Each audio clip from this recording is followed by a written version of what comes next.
Planning Commission of Airport Zoning and Airport Zoning Commission for May 5, 2021 are called to order concurrently at 6:03 p.m.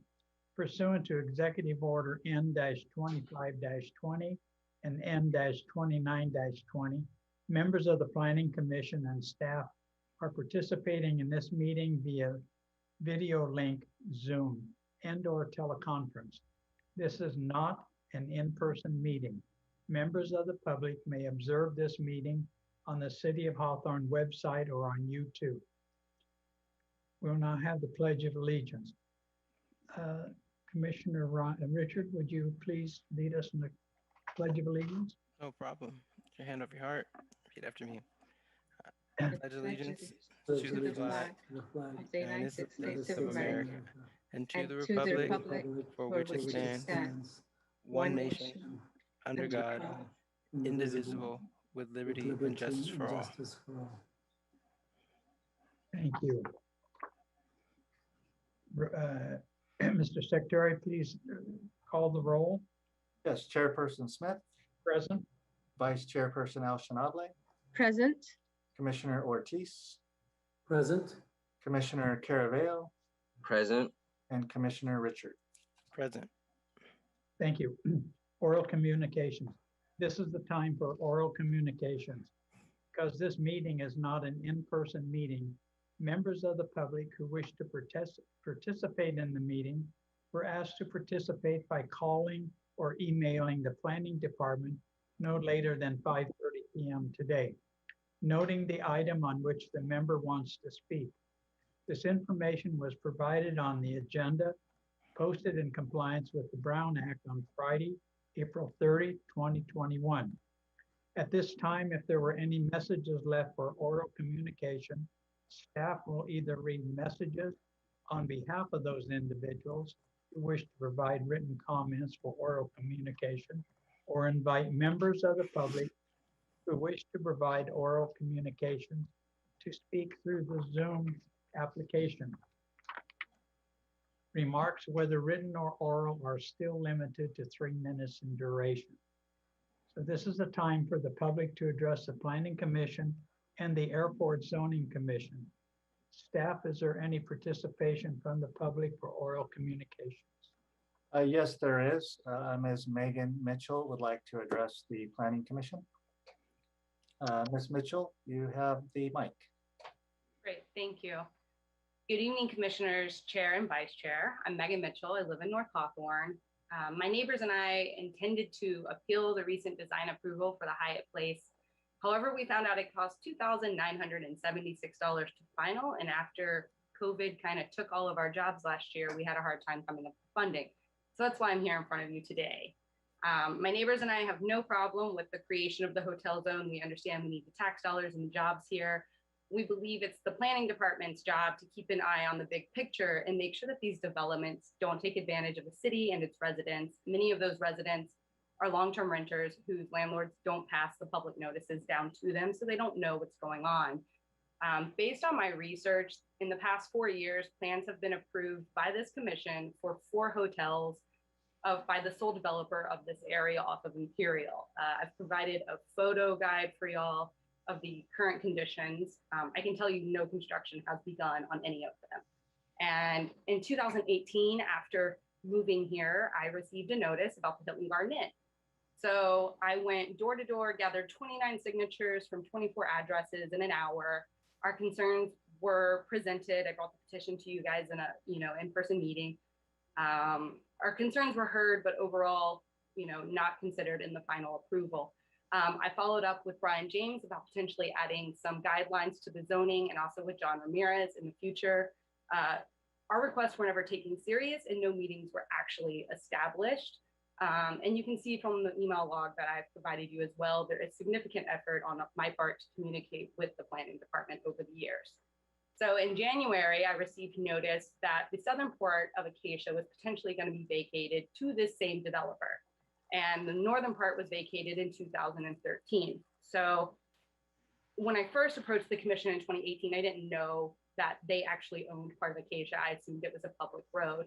And this causes me great concern because I see it as a delay tactic by the developer to keep buying up properties in this area, getting y'all to approve plans, never taking action on them, and waiting for this street vacation to get more property to potentially make a large development that is undisclosed. Like they might have something in mind and they're not being very forthcoming about it.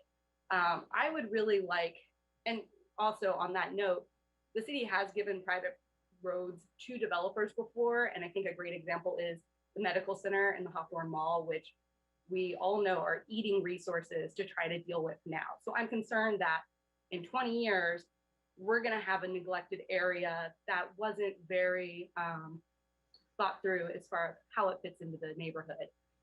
My community would like to see an ordinance created that would help hold the developer accountable. So, you know, you have 3 years to break ground, and if you don't, you lose rights, or some sort of something to hold them accountable. We'd also like to see some simple guidelines included, such as like a 10-foot setback, landscaping, tree requirements, architectural design for the front and the back of the building, anything that's on or road frontage.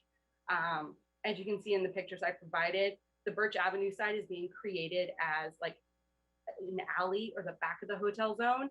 And that's the residential entrance to our neighborhood. And we all have to pass it every day, and it's not being cared for. If I could interject for just 1 minute, your 3 minutes are up, but the Planning Commission can authorize you to go ahead and continue. So Chairperson Smith, would you like to ask the commission if you would like to let Ms. Mitchell continue? Commissioners, would you like to let her to go on for another minute or two? I don't mind. Yeah. I'd like to let her continue, but I do have a question before we go forward. And it's she's Ms. Mitchell, I know you submitted documents. I'm looking for the said documents. Are we seeing them right now, or? Excuse me. I'm not showing them. I believe I submitted them electronically to the secretary and they were potentially distributed. Okay. These documents were sent to us, commissioners, and I believe our staff forwarded them to our commissioners, was our understanding. Okay. If you haven't received it, please let us know. I'm and just looking for it right now. Just I wanted to look at them along as she's going with the presentation. Okay. Is it possible to have them re-forwarded? Maybe I just missed it. Sure. Melissa, can you do that while Ms. Mitchell continues? Okay, yeah, so we'll let Ms. Mitchell continue for a couple more minutes. Thank you. Thank you. I only have like 30 seconds. So lastly, on top of the concerns of the hotel zone, I just wanted to touch on the architectural review board that was created and disbanded in, I think, for 3 years. When I first came up to the commission in 2018, I was informed by the planning department that, hey, this thing's coming and you can be a part of it. And so I followed up with 14 emails over 3 years about how to be a part of it. I was constantly told it was in development, it's just around the corner. We'll let you know. I never got any information about applying. I think at one point I even offered to reach out to the neighborhood groups to try to get people on board with helping. And then I learned later that I think the commission ended up serving at some point, and then recently it was disassembled because of lack of public interest, I think. So I just want to finish with that. I think it's really important for the planning department and the city to really look out for all the residents and the renters and the homeowners while encouraging development. You know, we want our tourists who come to this hotel zone to feel safe. We want the future and current residents to stay here as long as possible. That's how you build a community. We want everyone to feel welcome when they come to our city. So I think appealing streets, safe spaces, and thoughtful development is a really great way to create financial stability and a successful Hawthorne for the long term. Okay, thank you very much. And is there anyone else? No, there is not. Okay. Then we'll close the oral communications.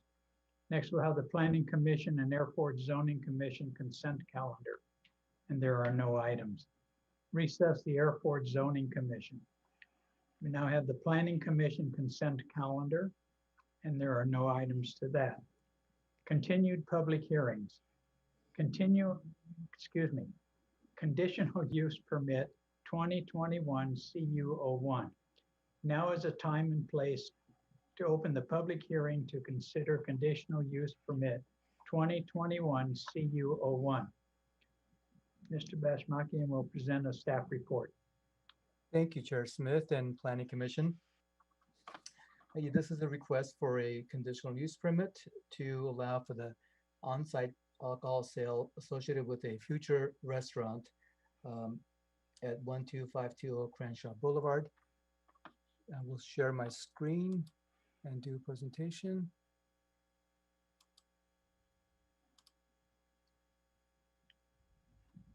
Okay, I'm getting a message saying host disabled participant screen sharing, so I'm not sure what that means. If I can't do my PowerPoint presentation. Cable's just got to allow you to share. That's all. Okay. It should be pretty easy. Hopefully. Debbie, are you working on that? Yes, give me one moment. Okay.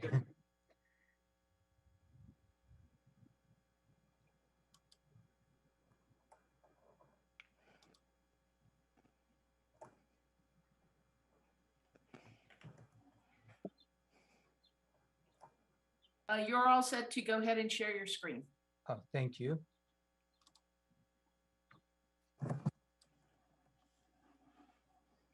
Okay, can everybody see my screen? I'm not sure if. Yes. Okay.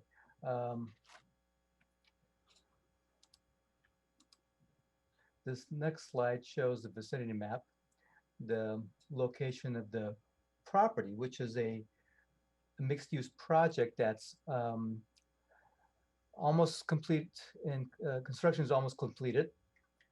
The mixed-use project includes a commercial space for the restaurant and residential units, 230 residential units.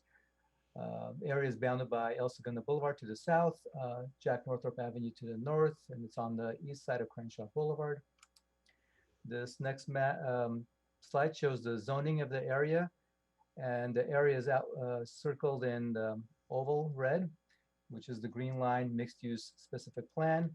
And the surrounding zoning is all pretty much manufacturing. This is a street view from Google Street View. So this is sometime during the construction. Now it's nearing completion. The green oval identifies the location of the restaurant space. And this is the site plan, and the green circle identifies the location of the restaurant space. And this is the floor plan of that area. The green darker line is the outline of the restaurant area. And there's an outdoor dining patio area in a lighter green. The restaurant space is about 3,200 square feet, and the outdoor dining patio is about 600 square feet. The project site is, as I mentioned, it was within the green line mixed-use specific plan. And that specific plan talks about mixed-use project with retail or restaurant uses. Restaurants with or without cocktail bars are permitted by right, but alcohol sales are subject to a conditional use permit, and that's the reason why this item is before you. As I mentioned earlier, there is no restaurant at the moment, but the conditional use permit, if granted by the Planning Commission, will make it easier for the property owner to be able to secure a tenant in the space. So staff recommends that the Planning Commission take the following action.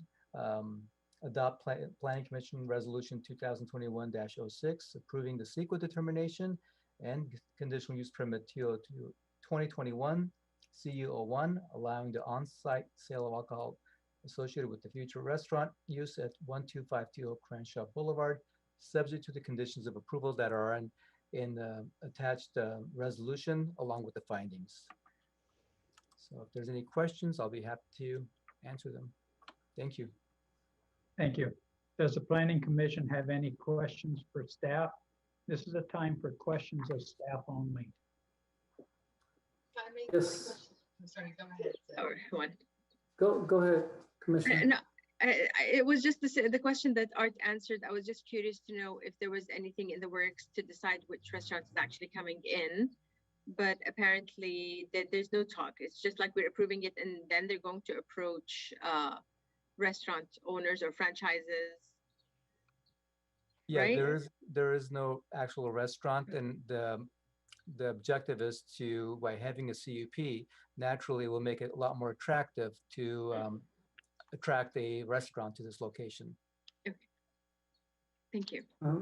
My question is, the CUP is tied exclusively to a restaurant, right? It can't be associated with, let's say, a market or some sort of liquor store if they decide to lease it out as a liquor store or a small market, right? That's correct. It's specified in the resolution and also in the conditions that outlines that it would be for a restaurant and specifically for a bona fide restaurant, meaning that the sales are over 50% should come from food and not alcohol. Got it. Thank you. And just finer points question. I know we're approving this or considering this CUP right now. When we did receive an applicant or someone actually decided to look into, would they still have to come back in front of us to even talk about what they're doing at that point, or would that be on a whole different? No, if the restaurant, again, restaurant is permitted by right, they could go in there and operate. And if the restaurant moves in, as long as they operate within the confines of the CUP with their alcohol sales, hours of operation, they don't need to come back to the Planning Commission. If they decide to amend or decide to operate differently than was stipulated in the resolution, then they would come back before you as a public hearing item to amend their CUP. Or your answer actually brings up one more question.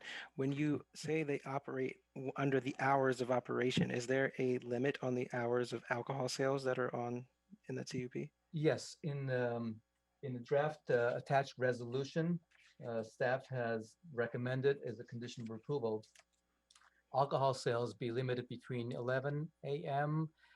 and 10 p.m. Sundays through Thursdays, and 11 a.m. to 12 a.m. midnight on Friday nights and Saturday nights. Applicant was made aware of this, and they were okay with this particular condition. Okay. Are those conditions, the time hours, are those consistent with the other businesses around the city? I'm not sure with other businesses in the area, but those hours are typical with a lot of typical restaurant uses just in the region in general. Gotcha. Okay. Thank you. I will share a quick brochure just so you know the effort that they're doing to attract a restaurant real quick here. Are you able to see that? No. Not yet. Oh, There we go. So this is just a brochure that they're using to see restaurant retail space, just so you know. And with this, they'll then be able to say that they have the ability for an alcohol license. So you can see they're really putting a big effort into finding a good restaurant for this space. Nice brochure. Yeah, so just wanted to show you that because I know some of the concern is well, how much effort are they really putting in? I think this is a good developer really trying to put in a good restaurant for the community. I'd like an Olive Garden.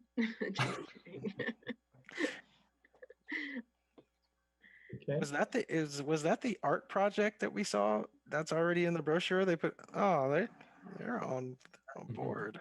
All right. Yeah. Is the They're applicant, very professional. is the applicant present and do they wish to speak?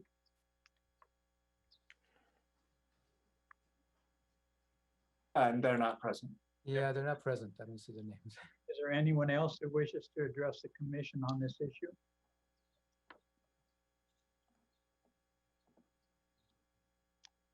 No one else? Okay. Mr. Sujuti, is there any documents to place into the administrative record, such as late communications? No, there is none. No, there aren't. Do any of my fellow commissioners have any final comments on this item or questions for staff? No? Okay, thank you. Now formally close the public hearing on this item. Call on my fellow commissioners for a vote on the item. Do I have a motion? Motion to approve? Okay, and is there a second? Second. Will the secretary please call for the vote? Yes, Chairperson Smith, Yes. Vice Chairperson Al-Shanable, Yes. Commissioner Ortiz, Yes. Commissioner Caraveo, Yes. and Commissioner Richard. Yes. Motion passes 5-0. Next item is design review application 2021 DR01. Now is the time and place to open and continue the public hearing regarding design review application number 2021 DR01. Do I have a motion to continue design review application number 2021 DR01 and the public hearing regarding this item to the regular meeting of May 19th, 2021 at 6:00 p.m. I'll move to continue. Thank you. Is there a second? A second? Will the secretary please call for the vote? Yes, Chairperson Smith, Yes. Vice Chairperson Al-Shanable, Yes. Commissioner Ortiz, Yes. Commissioner Caraveo, Yes. and Commissioner Richard. Yes. Motion passes 5-0. Okay, thank you. New public hearings. There are no items. We'll now recess the Planning Commission, call back to order the Airport Zoning Commission. If Airport Zoning Commission consent calendar, there are no items. Airport Zoning Commission new or continued public hearings. There are no items there also. When I'll now call back to order the Planning Commission concurrently with the Airport Zoning Commission. Non-public hearing items. There are no items. Administrative items. There are none. Items to be placed on future agendas. Pre-agenda for the meeting on May 19th, 2021. Do we have any? There seemed to be a misprint in our text because Yes. I It's think a it's text. in there. Yeah. I will comment that there will be an item that I will be seeking an interpretation of the code in regards to a project. It is in the hotel district area that was recently commented about. We will also be bringing back the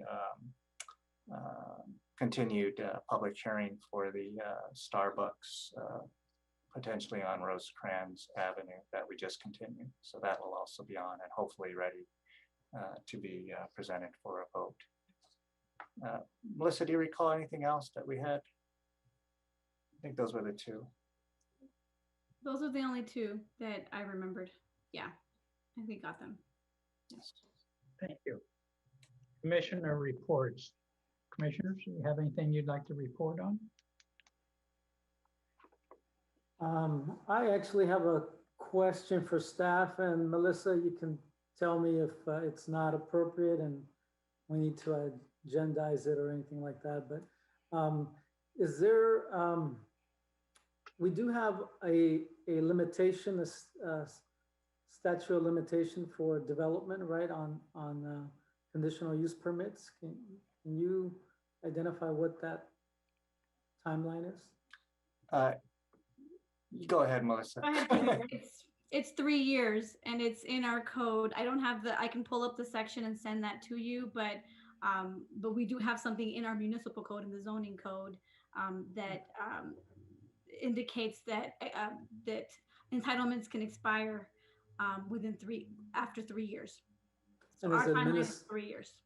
Okay, and to renew it, it can be renewed, but to renew it, do they have to come before the commission again, or is it just a discretionary process? If they have to apply again, then yes, they have to come back to the planning commission. Yes. Okay. Thank Greg, you. do you have any additional comments about that? Sometimes projects are amended. Maybe they're approved a year and then a year later they come back with an amendment and that extends the entitlement process. I think the clock starts when it was last amended. That's Okay. And so that, different. Yeah. That is important to know. and the amendments don't come before the commission? They usually do. I know Oh, okay. previous ones did. So Okay. All right. So Thank if you. it expires and it's the same project, they have to come back. If it's an amendment, they come back as well, but then it does extend the timeline.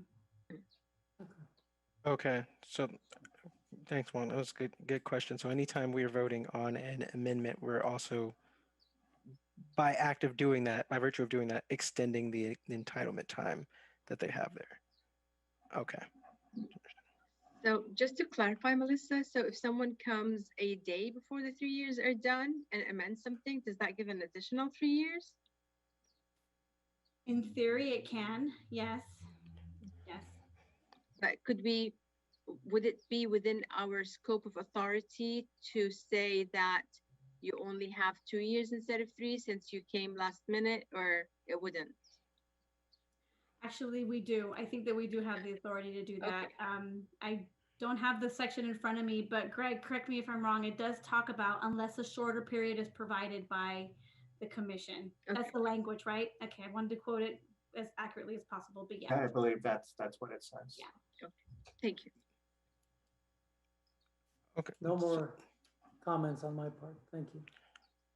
I'd like to follow up on Juan's question. And when we do something like that, I think from now on, is it possible for us to at least be reminded of that so we can be cognizant of the fact that how long this project has sat dormant rather than just approving something and giving them another 3 years, at least kind of looking at, do you need another 3 years or what's preventing this from moving forward so we don't run into the same situation like we have with this citizen now who's coming in and saying that these things are sitting for a while, because that is one way they, I guess, like she said, can kind of kick the can down the road, something that we can make sure that we take into consideration when we're doing things. I guess the question there was, can we get a copy of the ordinance of, if you can find it, so we can see what the language specifically looks like. Yes, I'm happy to provide that. Yes. Yeah. Is there anything for commissioners? I had something.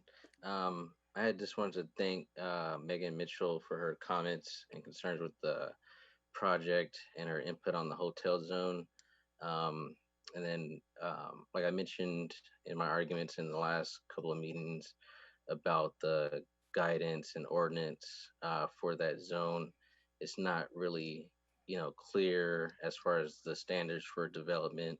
And that was some of the reasons why I referenced the general plan, because at least in the general plan, it mentioned some information on height and relation to commercial uses to residential uses. Specifically in that hotel zone, it doesn't really say much or give us much guidance. So, if we can do something to make that better, provide us with some kind of guidance, because it is a concern, definitely dealing with, residential in close proximity to, these new hotels that we want to bring into the city. There should be some kind of guideline or structure that we're going by when we're reviewing these projects, and not just, letting them come in and building however tall or however close to the property lines as they want. And then, when this is a good example, when we are looking at projects, we can't just go based off of, who's responding to the public comments and things like that. We need to review projects based on what's best for the city and best for the neighborhood. Because as I mentioned, in those meetings that, I felt that, those residents, although they might be tenants or renters, they would have, concerns with the project, and that, should be developed in a way to incorporate them as well. And then I just also want to let her know that she can also, do a similar outreach to the city council, speak before their meeting or send um, them an email, because city council can bring up that item on their own if they decided to, or if they wanted to. If it's within that time frame, I'm not sure if it's the appeal period is passed or not. But just throwing that out there in case she saw that as an option, and that's it. Okay, thank you. One quick comment through the chair. Um, just to piggyback on Commissioner Caravello's comments, that's why I do think that it's important for all commissioners to provide input and engage in constructive discussions during the discussion period of the item.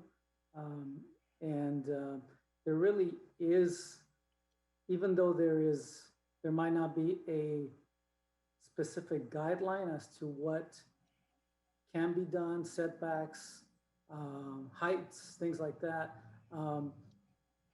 We as a commission body do set those guidelines. And when these projects come up, each one of us has the opportunity to state their case, why they feel there should be X amount of setbacks or heights, and that should be discussed. And what gets passed is what the majority of the commission, feels strongly about. So there is, we do feel that we do have the discretion to set those guidelines. I think it's just a matter of trying to make your case for that. That's it.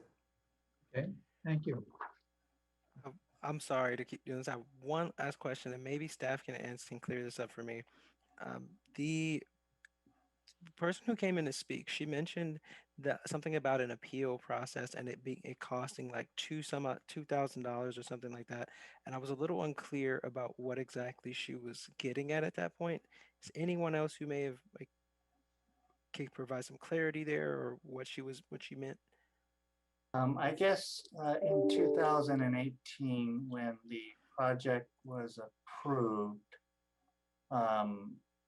if someone wanted to appeal the decision of the commission, there's a fee schedule that the appellant would pay, and that would prepare that decision, if it was a decision by the planning commission, to be appealed to the city council.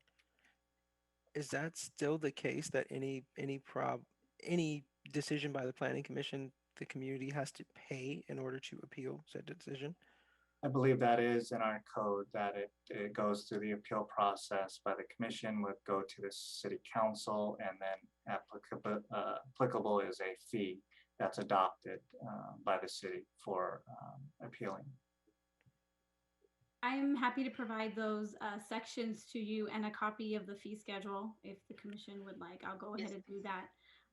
But I concur with Craig's indication. It's part of a fee schedule.